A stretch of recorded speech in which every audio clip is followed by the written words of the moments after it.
Hi hello everyone, நான் உங்களை SAK. நீங்கள் பார்த்துருக்கு கிரேசி திங்க் தமிழ். இன்றைக்கி நம்ம என்ன வீடியோ பார்க்க போகிறோன்னா, வீடியோக்குள்ளே போய் பார்த்துட்டு வரீங்களா? வெயிட் போய் இன்ட்ரோ பார்த்துட்டு வாங்க.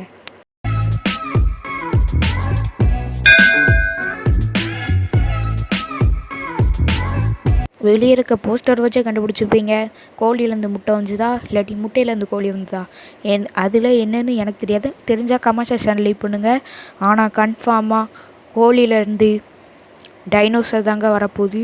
இது கன்ஃபார்மான நியூஸ். ஆனால் ஒன்று அது என்னென்னு தெரியும்னா வீடியோவை ஸ்கிப்பே பண்ணாமல் பாருங்கள். வாங்க வீடியோக்குள்ளே போகலாம். இந்த ஃபோட்டோவை பாருங்கள். இவர் ஜுராசிக் பார்க்லேயும் ஒர்க் பண்ணியிருக்காரு. இவர் பேர் ஜாக் ஹானர். இவர் தான் சிக்னோசாரஸ் என்னும் இனோவேட்டிவான ஐடியா கொடுத்தாருங்க, சிக்னோசாரஸ் உருவாக்கணுன்ட்டு.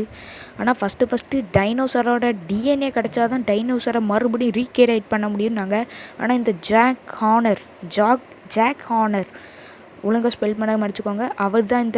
இவர் தான் சிக்னோசாரஸ் கோழிலேருந்து ரீக்ரியேட் பண்ண முடியும்னு சொல்லியிருக்காரு. ஏன்னா டைனோசார வகை தான் கோழியும் சேர்ந்தது தான். அதனால் கோழிலேருந்து டைனோசரை ரீக்ரியேட் பண்ண முடியும்னு நம்பினாருங்க.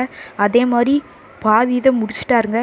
ஆனால் அதுக்கு மெயின் 3 திங்க் ரொம்ப கஷ்டமானது. அதுக்கு பல்லு, டேல், காலு, இந்த 3 தாங்க ரொம்ப கஷ்டம். அடுத்ததாக நம்ம பார்க்கும்போது 2015 பல்லு டைனோசரை பல் மாதிரி மாற்றிட்டாங்க. அந்த கோழியோட பல்லேருந்து டைனோசரோட பல்ல மாதிரி ஒரு சின்ன ஜெனட்டிக் மாற்றி விட்டு டைனோசர் பல் மாதிரி ஆக்கிட்டாங்க. அடுத்த வருஷமே இப்போ 2016 கால்கரும் பெருசாக்கிக்கிறாங்க. இது ரெண்டும் சேர்ந்து ஒரு முழு பேபியாக கருவற்று பிறந்திருக்குங்க. ஆனால் ஒன்று மிஸ்ஸிங்க, வால் மட்டும் இப்படி இருக்குங்க. ஆர்டிஃபிஷியலாக அந்த மாதிரி வால் வச்சாலும் பேலன்ஸாக இல்லை, கீழே விழுதான்.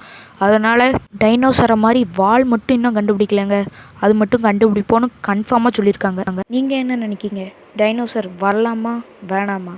அதை கமெண்ட் செக்ஷனில் கீழே லீவ் பண்ணுங்க. ஹலோ வெயிட் இன்னும் வீடியோ முடியலை. அதோட ஒரு சின்ன கேள்வி தாங்க. அதுக்கு நீங்கள் கமெண்ட் செக்ஷனில் ஆன்சர் பண்ணுங்கள். எந்த உயிரையும் கொல்லாமல் ஒரு உணவுப் பொருள் உருவாக்கும், அது என்னது? உங்களுக்கு தெரிலனாலும் கமெண்டில் சொல்லிடுங்க. எனக்கு தெரியும், ஆனால் நீங்கள் சொல்கிறீங்களா இல்லையான்னு பார்த்து அடுத்த வீடியோவில் உங்களுக்கு சொல்கிறேன். ஓகே, இந்த வீடியோ முடிஞ்சது. இந்த வீடியோ உங்களுக்கு பிடிச்சா லைக் பண்ணுங்கள், ஷேர் பண்ணுங்கள், மறக்காமல் நம்ம சேனல் சப்ஸ்கிரைப் பண்ணுங்கள். வட்டா.